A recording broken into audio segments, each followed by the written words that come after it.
Se sigue anotando gente. Yo lo que voy a hacer es dar inicio, si están de acuerdo Leopoldo y Tamara, para no irnos con los tiempos, para que seamos rigurosos con eso por el tiempo de todos. Bueno, entonces, damos inicio a esta sesión académica. Buen día para todos.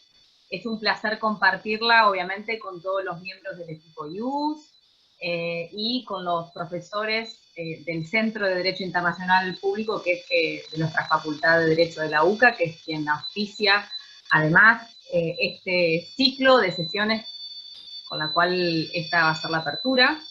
Quiero agradecer, obviamente, a nuestros disertantes, que ahora los voy a presentar. Son dos colegas y amigos a los cuales respeto y quiero mucho.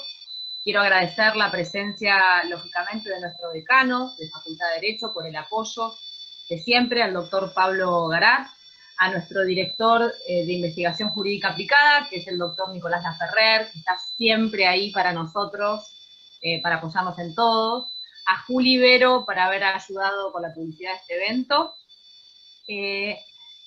a todos los que se han conectado de distintas provincias y algunos internacionales del día de la fecha. En particular quiero agradecer al embajador Díaz de Rosas, que lo veo ahí, fue el primero en venir al evento, que es nuestro director de la futura, que estamos, ya presentamos, pero bueno, en CONEAU estamos esperando que eso salga aireoso, pero es nuestro director de maestría de Derecho Internacional Público, así que gracias, embajador, es un honor. Y todos los notables que veo, profes del Austral, profes de todas las universidades, de la UBA, de Santa Fe, de Córdoba, de todas nacionales y locales. Bien, esta sesión académica es una sesión importante en los tiempos que corren, porque bueno, estamos todos atravesados por la pandemia, por el COVID, y el derecho internacional público, lógicamente, no está exento de esto. Como profesores de derecho internacional no lo podemos desconocer, pero el disparador es algo que en realidad siempre algunos profesores, no sé, por lo menos en las clases que doy yo, siempre a los alumnos les digo y les hablo de la importancia de leer los diarios y entender cuando se habla de la ONU, entender cuando se habla de Consejo de Seguridad, de Asamblea, de OMS, de qué están hablando, ¿no? Y esta es una de los tecnicismos más propios que tiene el derecho internacional. Y durante la cursada se hace un ejercicio de leer, obviamente, fallos de la Corte Internacional de Justicia o el Tribunal Internacional del Mar, pero también que lean los diarios locales e internacionales para poder entender y comprender, porque les decimos, no es lo mismo la lectura que ustedes van a hacer cuando inician una cursada que cuando la terminan, porque hay un montón de tecnicismos y cosas que van a entender que antes no. El disparador de esta sesión académica, miren, en el marco del COVID y la pandemia internacional que nos ha atravesado a todos, ¿por qué la quisimos hacer? Porque surge una nota en el diario La Nación, el día 2 de julio, publicada por un periodista, en la cual comenta acerca de una acción penal que se inicia bajo, creo que el juez interviniente es Carnicova Corral, quien interviene, denunciando un abogado argentino a China y a la OMS por genocidio virósico. Yo no me voy a adentrar, los colegas que van a disertar, que ahora les voy a presentar, y les voy a formular dos preguntas. Obviamente, como buenos profesores de Derecho Internacional, leen esta nota, hacen una respuesta, por eso es importante de manejar algunos tecnicismos jurídicos, y fueron al fondo de la cuestión. Por eso esta sesión académica es sobre COVID y Derecho Internacional, los tribunales argentinos y la Corte Penal Internacional, porque son todos los temas que incluyen. Nuestros disertantes son la magíster Tamara Quiroga, que es abogada de la UCA, magíster en Relaciones Internacionales de la UBA, profesora de Derecho Internacional de la UBA y de la UCA, miembro del Instituto de Derecho Internacional del CARI, ha sido investigadora visitante en el Instituto Max Planck de Derecho Internacional de Heidelberg, Alemania, y en la Facultad de Derecho de la Universidad de Antwerp, Bélgica. Amiga, la recuperamos, estuvo viviendo en Países Bajos durante varios años, volvió en marzo antes de la pandemia, así que bienvenida Tami. Y por otro lado, el doctor, el magíster Leopoldo Bodio, que es abogado, y magíster en Relaciones Internacionales UBA, investigador adscripto del Instituto de Investigaciones Jurídicas y Sociales Ambrosio Gioja, profesor de Derecho Internacional Público UBA, UCA, Universidad de Palermo y Universidad de San Isidro, miembro titular de la Asociación Argentina de Derecho Internacional, miembro consejero del CARI, miembro del Instituto de Derecho Internacional de la Academia Nacional de Derecho y Ciencias Sociales de Buenos Aires, entre otras instituciones. Dos grandes colegas, dos buenos amigos que tuvieron la idea de plantear este evento que me encantó y me pareció súper atinado, porque se habla de genocidio virósico. Y bueno, acá somos internacionalistas, entonces hay que, me parece, aclarar determinadas cuestiones. Yo voy a formular, la sesión académica va a ser de la siguiente manera: voy a formular una pregunta para uno, luego para otro, y una vez que terminemos el análisis, abriremos a preguntas a los disertantes. Así que les pido los tengan silenciados a los micrófonos, a los participantes. Yo después luego voy a abrir a las preguntas. En primer término, doctor Bodio, acá hay una acción penal que tuvo lugar en el ámbito doméstico argentino, y que plantea una jurisdicción internacional. O sea, en principio queremos que nos cuente de qué va esta acción penal que inicia este abogado argentino por genocidio virósico a la OMS y al gobierno de China, y cuál es la relación entre el derecho internacional público y el derecho interno en la República Argentina. Bueno, muchas gracias a Sofía, a las autoridades de la universidad, en las cuales no voy a extenderme por una cuestión de tiempo de la sala. En primer lugar, hago algunas precisiones en cuanto a la información, porque la causa, aunque conseguí el número del expediente, no se puede visualizar en el sistema PJN, así que logré a través de distintas noticias donde hay transcripciones textuales de las presentaciones del abogado, logré más o menos reconstruir qué es lo que pasó. Básicamente, la justicia federal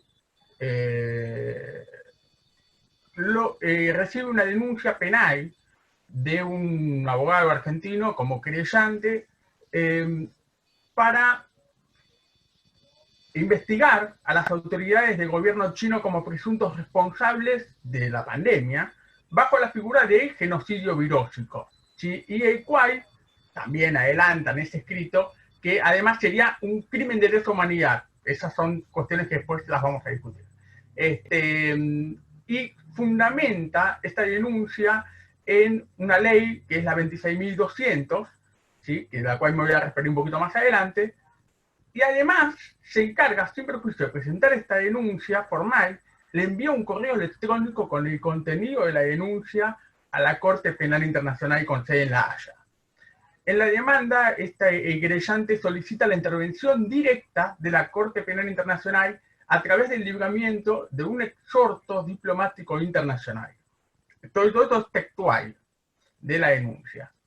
Y posteriormente, en una presentación pocas semanas después, amplía la denuncia contra el señor Tedros Adhanom, que es el titular de la Organización Mundial de la Salud, por considerar que este funcionario internacional ocultó deliberadamente la situación de la pandemia, incurriendo en una figura que sería del tipo penal argentino de encubrimiento agravado. Y eso lo justificaría a partir de que este ejecutivo de la OMS retrasó deliberadamente la advertencia mundial sobre el coronavirus y su transmisión y la mortalidad por presión del Poder Ejecutivo de la República de China. Esta hecha aclaración, entonces paso a responder la pregunta de Sofía. A ver, ¿cuál sería la relación entre el derecho internacional público y el derecho interno de la República Argentina en este caso? La primera reacción que tengo es tratar de vincular esta acción de los tribunales locales con el sistema internacional, y me obliga a hacer dos aclaraciones. Les hago un paréntesis. trato de ser claro y que se entienda, porque sé que hay muchas diferencias de formación entre los asistentes, entonces quiero ser simple, pero tampoco quiero perder rigurosidad. Si hay algo que no se entiende, después lo podemos resolver en las preguntas. Entonces, hago dos observaciones. En primer lugar, la ley 26.200 que invoca el denunciante no es la ley que aprueba el Estatuto de Roma en la República Argentina, sino que es la ley de implementación del Estatuto de Roma. En rigor, la ley que aprueba el Estatuto es la 25.390, que es del año 2000. ¿Sí? Y esa es la primera aclaración que tenía que hacer. Ahí hay un error en cuanto a la fundamentación. Y la segunda cuestión es que la obligatoriedad que tienen los estados en la observancia del derecho internacional no radica en una ley del Congreso, sino en las convenciones internacionales y en las condiciones de su vigencia. Entonces, ¿cuál es la cuestión? No sirve invocar una ley, porque la ley en verdad cumple una función dentro de lo que es el procedimiento de aprobación complejo de los tratados, donde hay una intervención inicial del Poder Ejecutivo en la negociación, luego del Legislativo en la autorización y aprobación del tratado, para que después, posteriormente, el Ejecutivo manifieste consentimiento en obligarse. Entonces, justificar, ¿sí?, que el Estado argentino deba obrar en base a una ley que autoriza al Ejecutivo a ratificar un tratado, me parece que es un error, a mi entender, conceptual y llamativo, porque no es la primera vez que uno se encuentra con este tipo de errores. Y esto no es una cuestión menor, porque justamente los operadores judiciales pueden creer que se considera derecho internacional vigente una norma del Congreso que, insisto, lo único que hace es formar parte del procedimiento de aprobación de normas internacionales para su posterior manifestación en obligarse, como lo establecen claramente las facultades de cada poder en los artículos 75 en caso del Congreso, facultades del Congreso, y artículo 99 en el Poder Ejecutivo Nacional. Entonces, de este modo, cuando Argentina manifiesta el consentimiento en obligarse por este tratado, el Estatuto de Roma, en enero de 2005, y que entra en vigor 60 días después, eso quiere decir más o menos en abril, ¿sí? Ahí el tratado es vinculante y no la ley. No voy a entrar en detalle sobre la conocida supremacía o primacía, mejor dicho, del derecho internacional respecto de los ordenamientos locales, la discusión entre dualismo y hemonismo nacionalista y hemonismo internacionalista. Ya todos sabemos cómo es la relación, pero uno puede decir, ok, ¿cómo entonces específicamente puede ser la relación entre el Estatuto de Roma y el derecho argentino? ¿Sí? Para no quedar tan alejado de lo que creo que va a hablar Tamara. Entonces, básicamente es la siguiente observación. Tengan en cuenta que el derecho internacional público, ¿sí?, no fue conformado históricamente como un orden jurídico directamente dirigido a los individuos, sino que en verdad estaba pensado en ser dirigido a los estados. Por supuesto, en consecuencia, las normas, ¿sí?, nunca fueron elaboradas para resultar aplicables directamente a personas físicas, aunque en el último tiempo, eso es cierto, con una manera restrictiva, empiezan a aparecer disposiciones de aplicación directa en ámbitos limitados, como es el caso de derecho internacional penal, adecuando el progreso del derecho internacional a las necesidades de la comunidad internacional. ¿Cuál es el estatus del Estatuto de Roma respecto de la legislación argentina? Creo que sin duda tiene supremacía sobre cualquier ley interna, ¿sí?, porque no se escapa de las generalidades que tiene el artículo 27 de la Convención de Viena sobre el derecho de los tratados, ¿sí?, donde dice que el Estado no puede alegar disposiciones de derecho interno para incumplir con una convención internacional en vigor para el Estado, y lo único que quedaría reservado por tratarse de cuestiones penales serían las garantías consagradas en los primeros, si quieren, 33 artículos de la Constitución Nacional del 94. Entonces, yo creo que esto establece por lo menos el puntapié inicial de los hechos y de la relación entre el Estatuto y la República Argentina para responder a lo que me consultó Sofía. Bien, gracias, Leopold. Entonces la pregunta también sería la siguiente. Si tenemos en consideración que Argentina entonces es Estado parte del Estatuto de Roma, ¿cuáles serían las condiciones de admisibilidad de la acción penal ante la Corte para que obviamente el tribunal ejerza su competencia? ¿Cuáles son las condiciones? Gracias, Sofi, gracias también a todos los asistentes. Para mí es un placer estar de nuevo en casa, así que aprovecho para decirlo. Y con un tema que a mí particularmente, ustedes saben que me apasiona, y cuando leímos un poco la nota fue una buena posibilidad también de poner blanco sobre negro y decir, bueno, a ver cómo son las cosas y básicamente debatir, porque siempre pueden haber distintos puntos de vista. Teniendo en cuenta la introducción excelente que hizo Leopold y tu pregunta, Sofi, yo lo que te tengo que contestar es que el Estatuto de Roma es sumamente preciso con relación a las disposiciones que accionan la competencia de la Corte. Existen 3 mecanismos, básicamente. La Corte ejerce su competencia respecto de cualquiera de los 4 crímenes que están en el artículo 5 del Estatuto, que todos ya sabemos cuáles son, los menciono: crimen de genocidio, crímenes de guerra, crímenes de lesa humanidad, y el crimen de agresión, tan cuestionado, pero finalmente incluido en el Estatuto. Entonces, cuando tenemos que hablar de cuáles son estos mecanismos, el primero es que un Estado parte del Estatuto remita a la Fiscalía de la Corte una situación en la que parezca haberse cometido uno o varios de los crímenes. Que pareciera, digamos, que es a lo que apunta la noticia que estamos aquí debatiendo de alguna manera. El segundo mecanismo que plantea el Estatuto de Roma y que dispone es que sea el Consejo de Seguridad, como un órgano de las Naciones Unidas, actuando con arreglo al capítulo 7 de la Carta de Naciones Unidas, el que remita esta situación en la que parezca haberse cometido uno o varios crímenes contenidos en el Estatuto. Y la tercera posibilidad es que sea el fiscal de la Corte Penal Internacional el que por voluntad propia y de oficio inicie una investigación respecto de algún crimen en particular en el que se detecte en una situación que puede haber habido comisión. Y entonces ahí es también el propio estatuto el que establece las condiciones específicas para cada una de estas 3 opciones, y también es bastante riguroso el estatuto y bastante preciso como buena norma, digamos, de derecho penal, porque no hay que olvidarse también que es un tratado internacional, pero que contiene principios y disposiciones fundamentales de lo que es procedimiento penal y fondo de lo que es el derecho penal.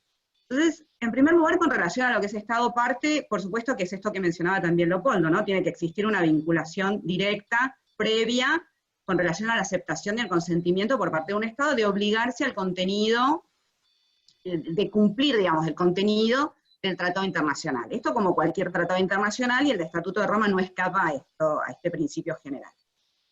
En segundo lugar, y a mí es el tema que más en particular siempre me llamó la atención, es con relación a la alternativa de que sea el Consejo de Seguridad el que remita la situación a la atención de la Fiscalía de la Corte, porque en la condición es que tiene que hacerlo en el ejercicio de su función primordial de mantenimiento de la paz y la seguridad internacionales, pero aquí el Estatuto de Roma le hace un agregado súper interesante, que esta potestad que le otorga el Consejo tiene que ser en el marco del capítulo 7 de la Carta, no en el marco del 6, en el marco del capítulo 7, es decir, cuando se trate de una acción adoptada para determinar la existencia de una amenaza a la paz, un quebrantamiento de la paz o un acto de agresión. Y la realidad es que a este panorama se le suma una complejidad propia que tiene un órgano de las características del Consejo, que de hecho es un órgano político, y que tiene un proceso de toma de decisión sumamente particular, a veces hasta extremadamente cuestionado, y la realidad es que a lo largo de 75 años de vida de la organización, se ha puesto de manifiesto limitaciones de todo tipo en lo que se refiere a la adopción de medidas para cumplir con esta función primordial de mantenimiento de la paz y la seguridad internacionales que la propia Carta de Naciones Unidas le otorga al Consejo. Y aquí, por supuesto, que aparece otro elemento más que sumamos a esta complejidad de la que hablamos, y es la necesidad de contar con el voto positivo de los 5 miembros permanentes del Consejo de Seguridad en cuestiones de fondo. Y estas cuestiones de fondo, por supuesto, que están incluidas las situaciones en las que parezca haberse cometido uno o más crímenes internacionales, de las características de aquellos que están incluidos en el Estatuto.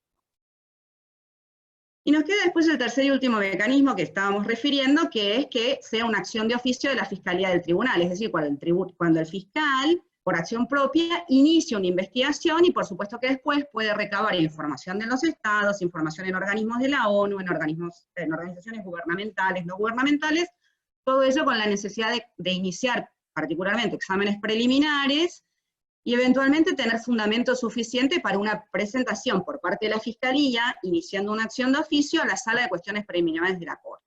Y entonces ahí se inicia lo que es el proceso. Estos son sintéticamente, digamos, los 3 mecanismos que el Estatuto establece para activar el ejercicio de la competencia de la Corte Penal Internacional. El tema es que también el estatuto lo que dispone son condiciones previas para el ejercicio de esa competencia. Entonces, me parece que no requiere mayor análisis el tema de que cuando un Estado es parte del estatuto, automáticamente el consentimiento implica la aceptación de la competencia de la Corte, es una jurisdicción internacional, es una jurisdicción voluntaria, el consentimiento implica aceptación de la competencia. Y entonces la Corte ahí puede ejercer su jurisdicción en la materia, por supuesto, de su competencia, estos son estos 4 crímenes que habíamos mencionado. Por supuesto también si existe un territorio en el cual el crimen haya sido cometido o existe también nacionalidad por parte del acusado, pero cuando esos estados son parte del estatuto. Por supuesto que también existe la posibilidad de que cuando un estado no es parte del Estatuto de Roma pueda aceptar la competencia, porque es una aceptación que se hace ad hoc mediante una declaración y que impone, por supuesto, el deber de cooperación, que el propio estatuto también establece, ¿no? Con relación a lo que es la cooperación internacional y la asistencia judicial.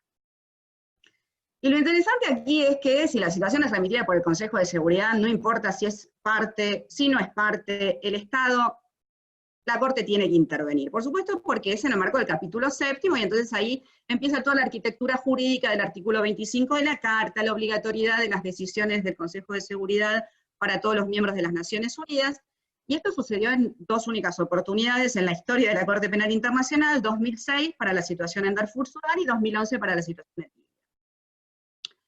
El tema es que actualmente tenemos 123 estados que son partes del Estatuto de Roma y puestos a analizar esta hipótesis que plantea, digamos, la necesidad de encontrar responsables por esto que estamos sufriendo, que es la pandemia del COVID-19, porque alguien tiene que ser responsable, digo alguien en cuanto a individuo, ¿no? En cuanto a individuo sujeto, después vamos a hablar si hay sujetos, otros sujetos de derecho que son responsables, pero acá en la individualización de la responsabilidad internacional.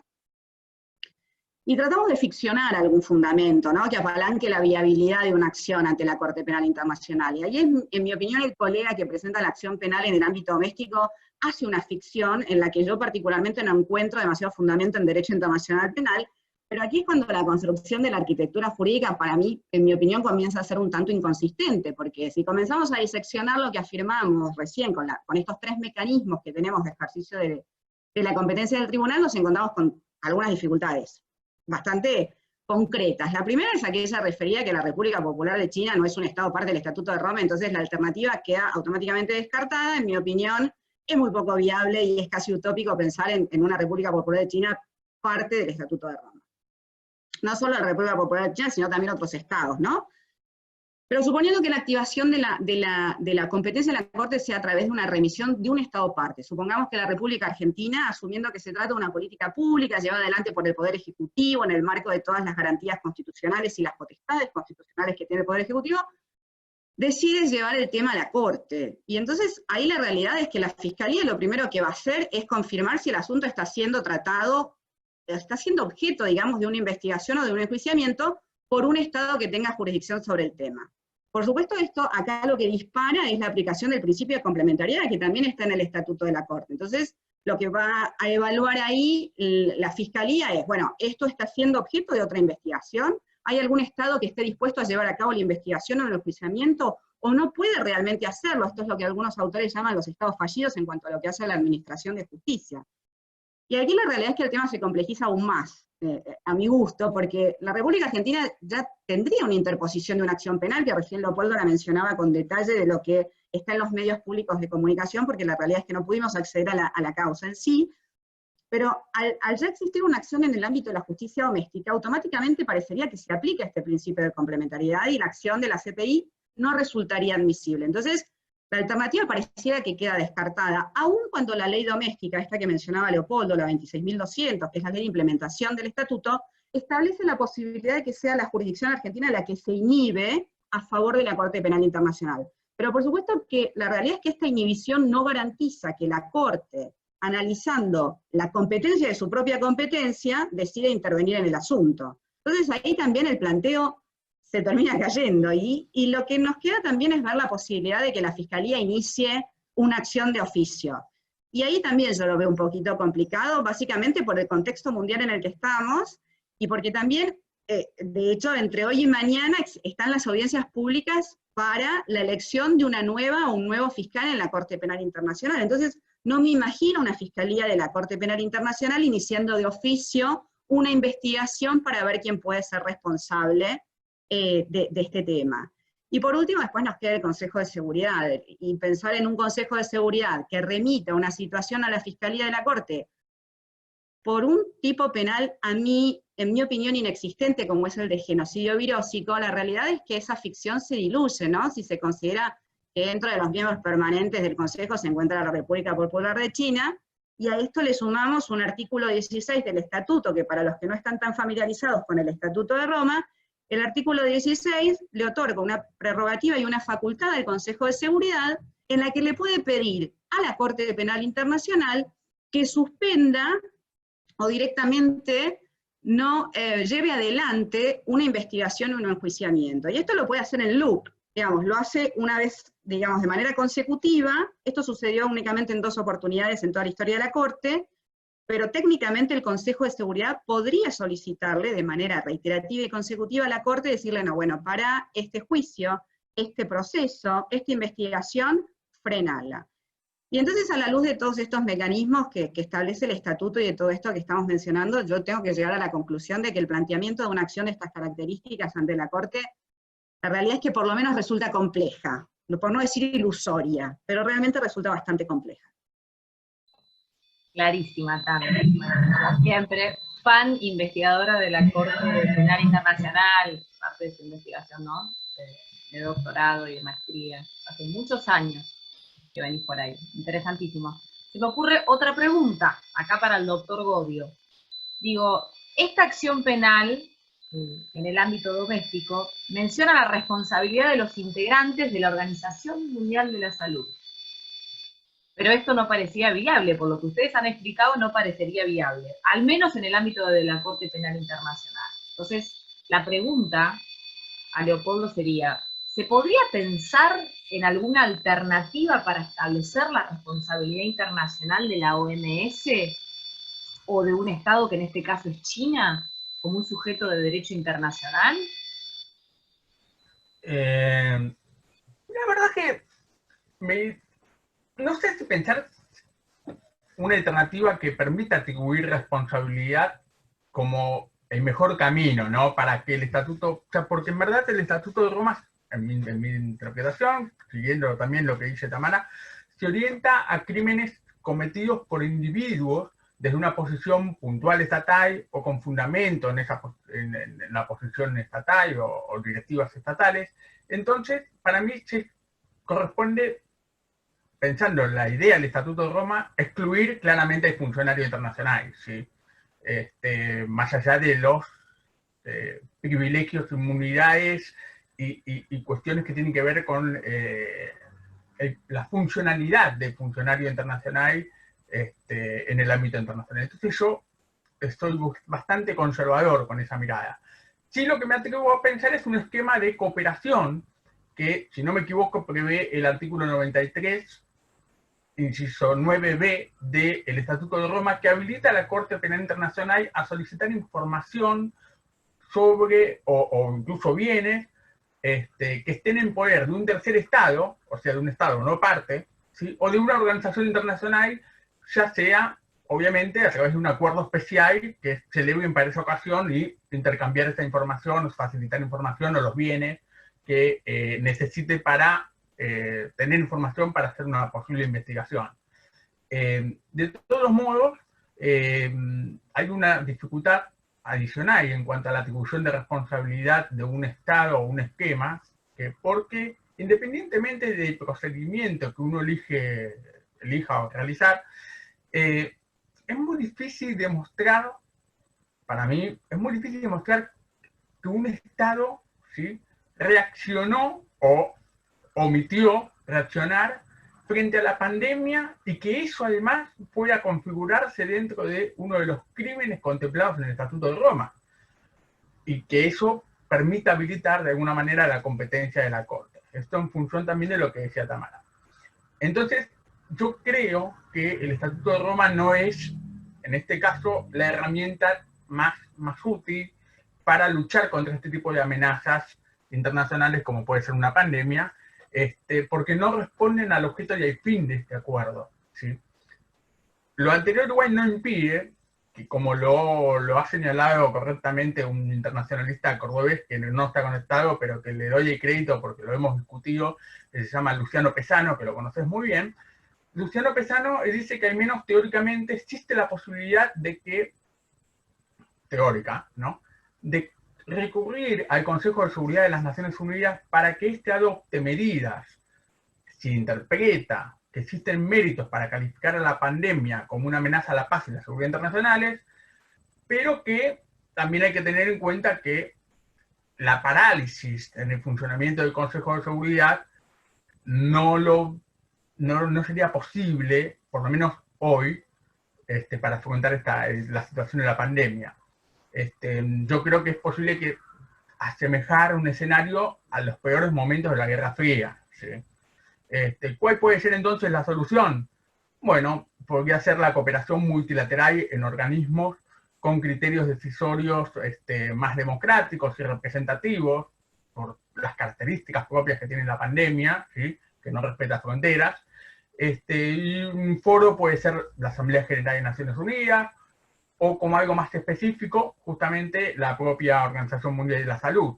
Por supuesto, no se me escapa que las resoluciones de la Asamblea General y las decisiones que adopte la Organización Mundial de la Salud carecen de obligatoriedad, pero posiblemente esta situación de la pandemia, y sobre todo de la que venga después de la post-pandemia, sea el momento oportuno para plantear, ¿sí?, esta ausencia de obligatoriedad de las resoluciones de la Asamblea General en algunos campos, ¿sí?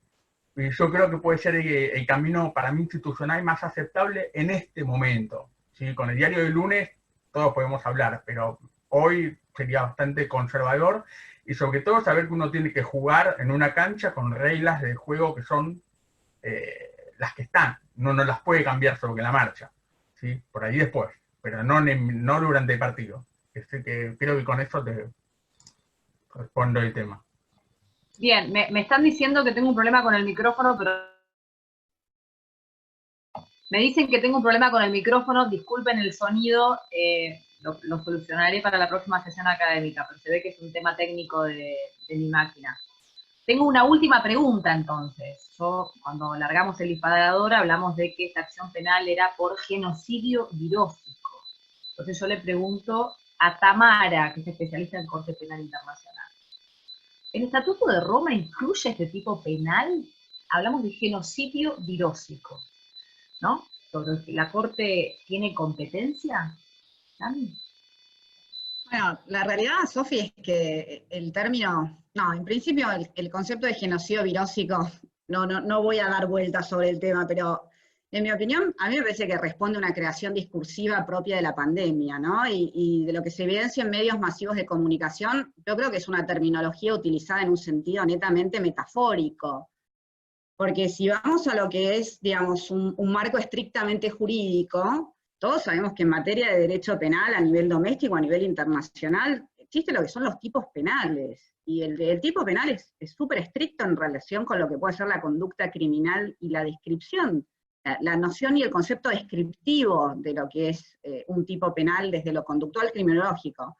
Por supuesto que el Estatuto de Roma no contempla el tipo penal de genocidio virósico, lo que sí por supuesto contempla, que eso lo sabemos todos, es el tipo penal de genocidio, ¿no? Y en este sentido lo define, digamos, define determinados actos, ¿no? El genocidio está definido como actos perpetrados y con una intencionalidad determinada, que es la destrucción total o parcial de un grupo. Y entonces el estatuto lo que dice son grupos nacionales, un grupo étnico, racial o religioso como tal.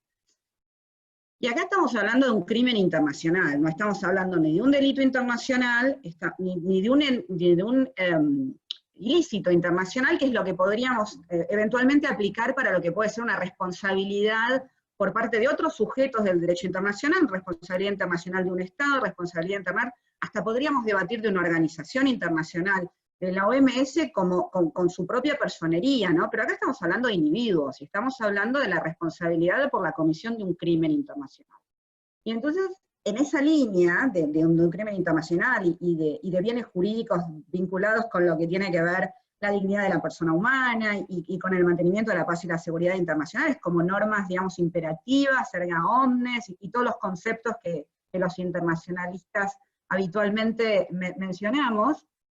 El estatuto es también taxativo en cuanto a los actos que tienen, digamos, encuadre en este tipo penal. Y entonces el estatuto, cuando habla de genocidio, habla de matanza, habla de lesión grave a la integridad mental o física, habla de un sometimiento intencional a condiciones de existencia que acarreen destrucción física total o parcial, de medidas destinadas a impedir nacimientos en el seno de determinados grupos, esto que mencionábamos, grupos nacionales, étnicos, raciales, o traslado por la fuerza de niños de un grupo a otro. Entonces, esos son taxativamente las conductas criminológicas que define el estatuto, y aquí es cuando, digamos, uno, en la intención de encuadrar una conducta vinculada a la supuesta creación de un virus contagioso y mortal, propagado en forma oculta por el mundo, que afectó la economía global, la salud, la vida de los ciudadanos, y especialmente en esto que estamos mencionando en la República Argentina, uno cae en la conclusión de que esa acción de creación de un virus pareciera que realmente no pudiera ser encuadrada en los actos que recién definimos,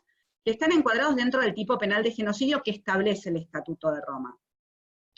Y en mi opinión a esto se le suma también un tema fundamental, que es que el estatuto también contempla lo que son los elementos de los crímenes, ¿no? Que están dentro de la órbita de la competencia material. O sea, no solo el estatuto define el tipo penal de cada uno de los 4 crímenes, sino que además le hace un quiero vale 4 y dice, además tenés los elementos de los crímenes. Y los elementos de los crímenes son los que ayudan a la Corte a interpretar y aplicar los artículos del estatuto en sus propias definiciones en el ámbito de su competencia.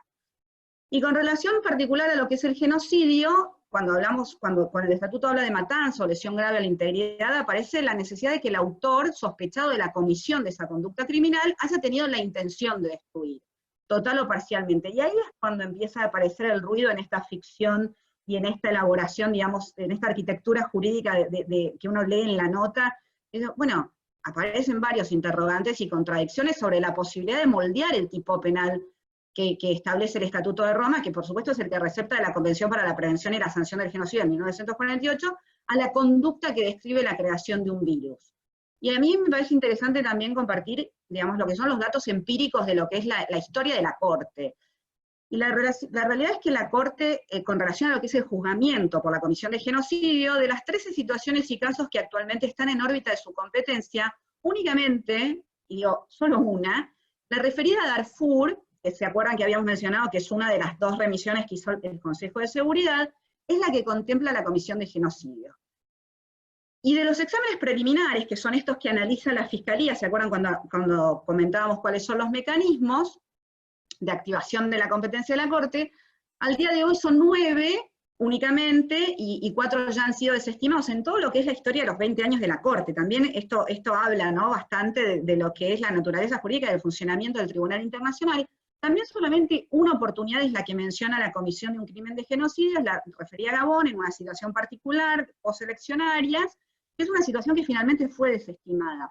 Y esto fundamenta un poco la presunción sobre la complejidad del tipo penal propio del crimen de genocidio y la imposibilidad de moldearlo como si fuera arcilla y decir, bueno, le atribuyo un elemento virósico y lo pongo dentro del tipo penal. Y entonces ahí cuando se intenta variar el tipo penal y encuadrarlo en la creación de un virus mortal contagioso y todo esto que ya habíamos mencionado, es un tanto complejo.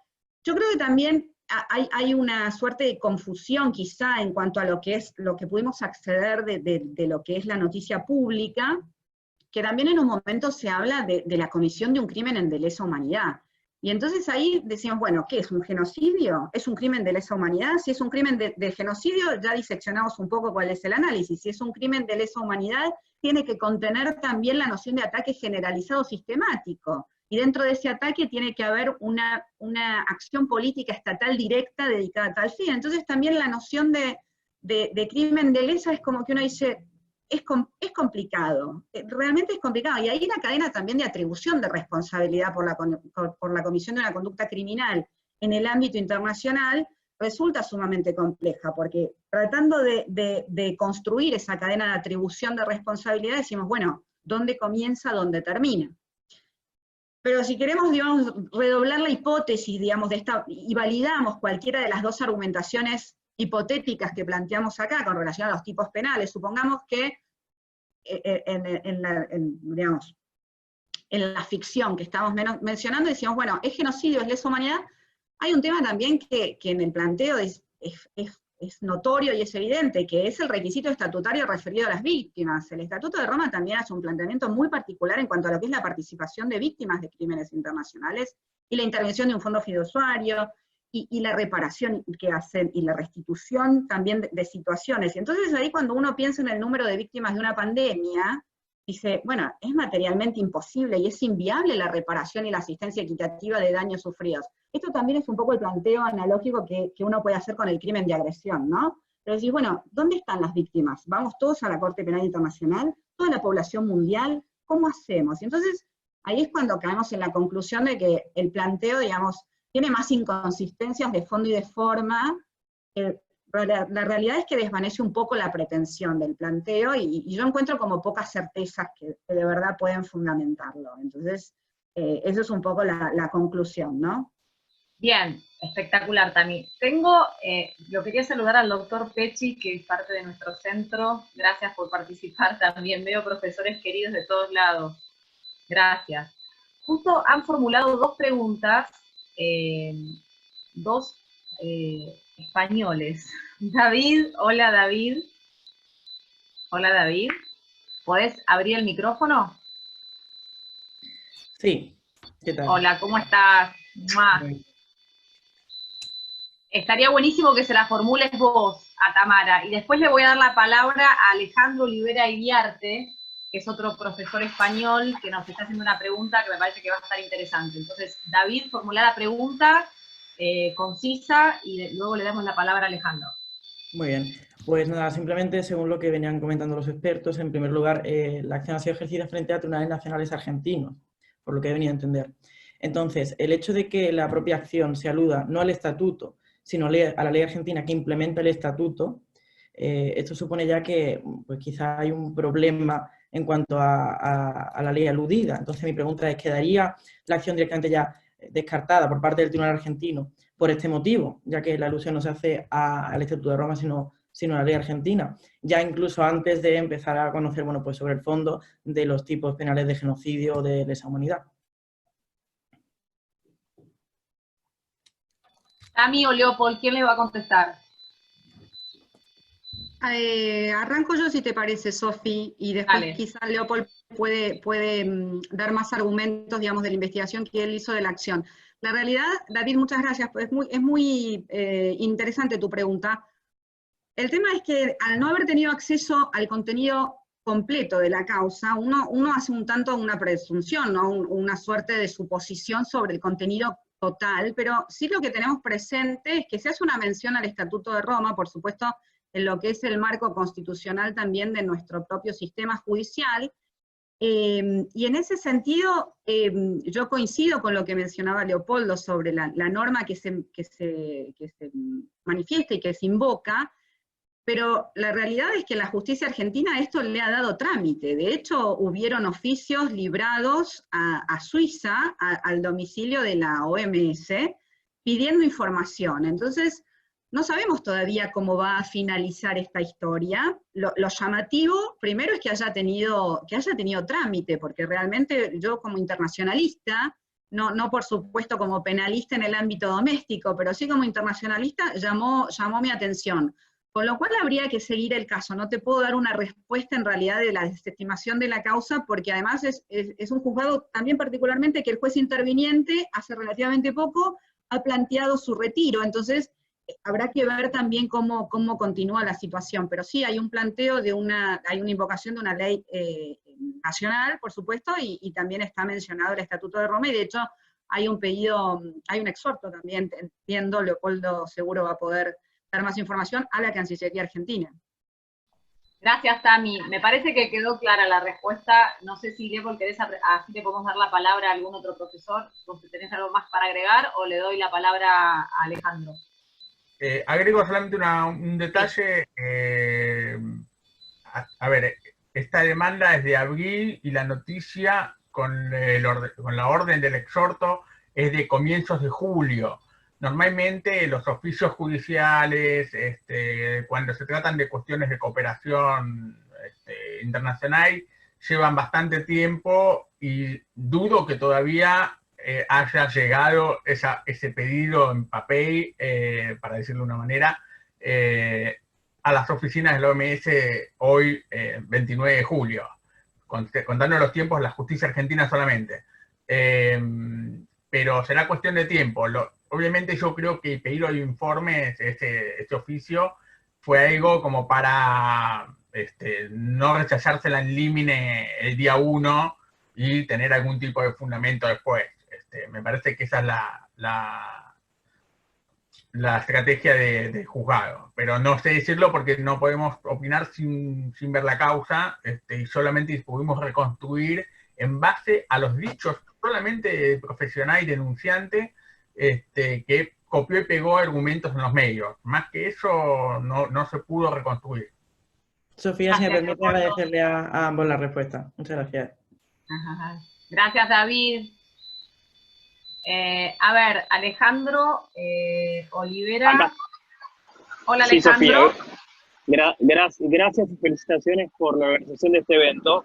Yo estoy en España, pero soy argentino. No, me parece que los argumentos en torno a por qué resulta improcedente la denuncia ha quedado clarísimo, pero sí me interesa, sobre todo porque tuvo un impulso argentino y del Grupo de Lima, la opinión de Tamara en torno al caso Venezuela, que ya tiene asignada una sala, y sobre todo la reacción de Venezuela autodenunciándose en la Corte Penal Internacional. Este es un argumento defensista muy, muy particular, pero quiero saber qué le parece a ella en el contexto de la Corte, que encima lo explicó muy bien en relación a la posibilidad de la elección de un nuevo fiscal, qué trámite puede llegar a tener el caso de Venezuela en el seno de la Corte. Muchas gracias.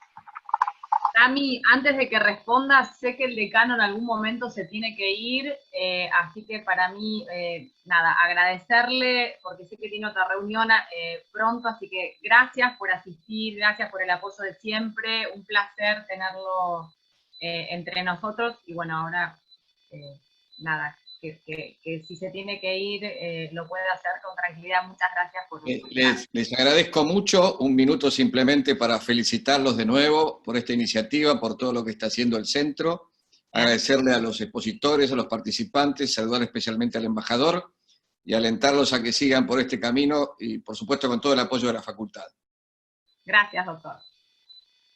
Bien. Por favor, Tami, ¿podrías contestar ahora la pregunta de Alejandro? Sí, cómo no, Sofi. Gracias, Alejandro, por tu pregunta. La realidad es que yo creo que todos los temas, digamos, que están siendo analizados en los exámenes preliminares de la Corte, y esto que vos mencionás también sobre lo que es el avance del proceso con relación a la situación de Venezuela, la situación de Venezuela es compleja de por sí, y entonces acá uno tiene que hacer el análisis de lo que es el marco estrictamente jurídico, que yo soy como muy insistente también y esto un poco heredado también de mi querida directora de tesis, la doctora Hortensia Gutiérrez Pose, en cuanto es el análisis estrictamente jurídico de la situación y todo lo que es también el contexto político de una situación de estas características. Y ahí es cuando uno no puede de alguna manera escindir uno del otro, ¿no? Entonces, si vamos a lo que es estrictamente jurídico, el caso y la situación de Venezuela está siguiendo absolutamente todo lo que son los parámetros y las disposiciones de lo que es el contenido del Estatuto de Roma. Lamentablemente no puedo hacer futurología, yo creo que esto va a continuar por los carriles que vos mencionabas también en cuanto a lo que es el procedimiento,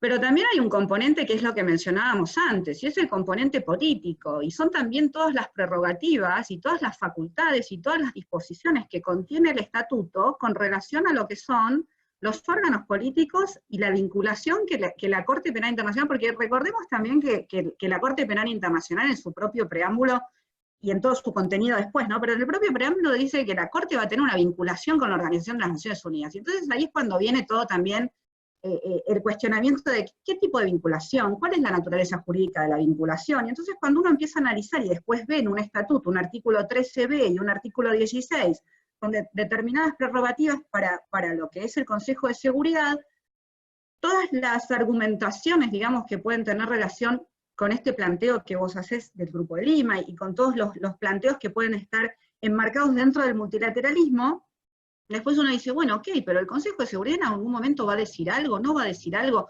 No dijo nada en tantas otras situaciones, porque es la realidad, comprometidas y situaciones sensibles, y situaciones en las que pareciera que hubo una sospecha de comisión de crímenes internacionales.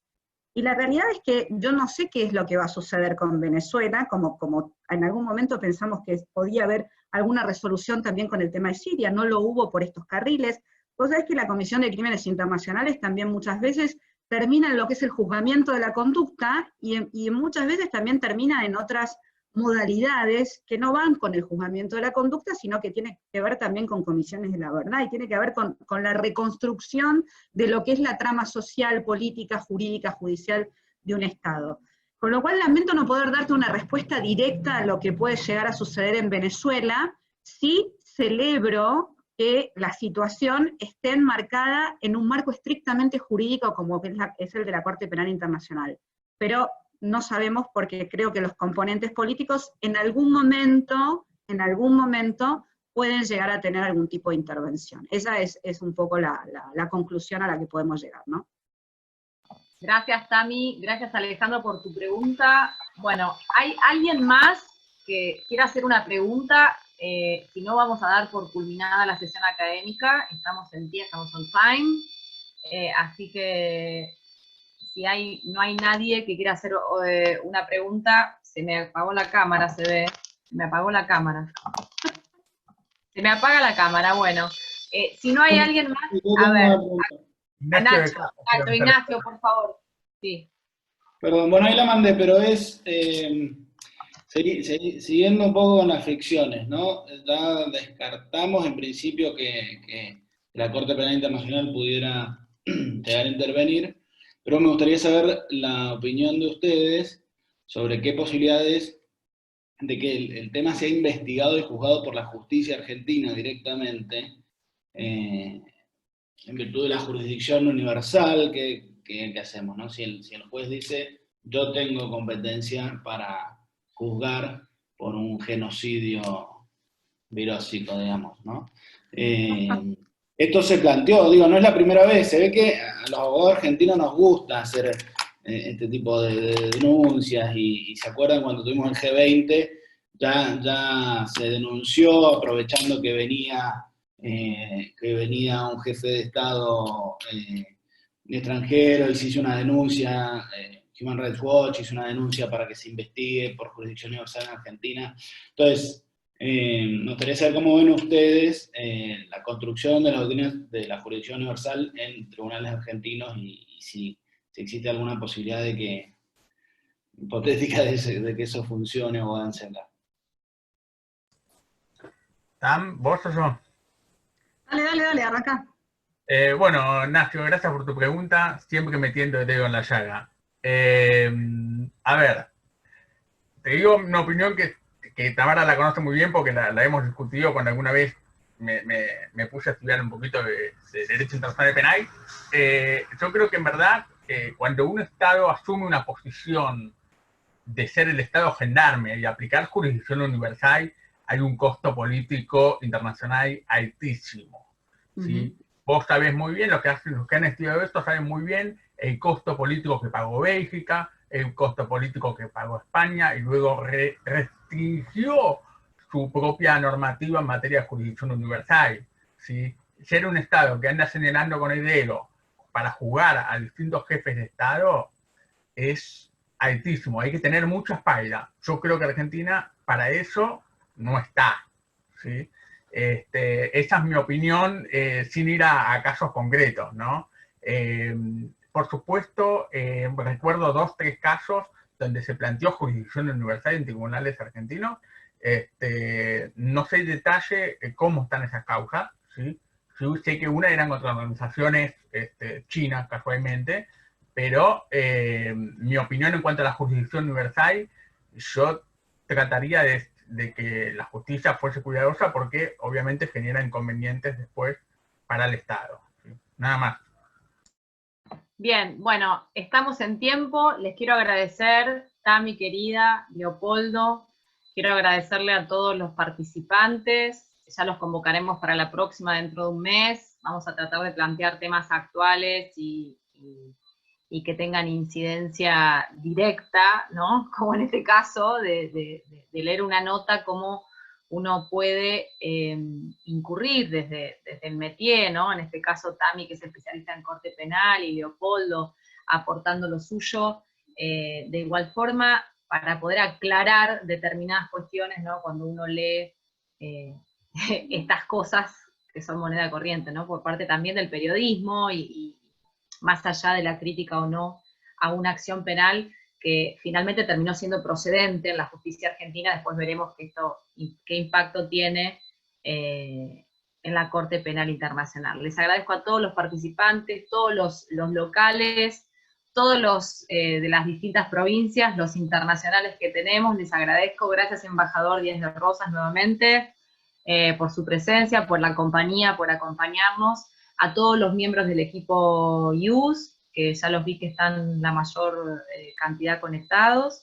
Y por otro lado, estas son actividades que van a ser organizadas por el Centro de Derecho Internacional Público de la UCA, así que lo queremos y le estamos dando impulso, así que espero que nos puedan apoyar en las próximas sesiones, y bueno, y compartir siempre con colegas nos parece que nutre, y más en estos tiempos. Gracias Leo, gracias Tami, y de esta manera damos por cerrada la sesión.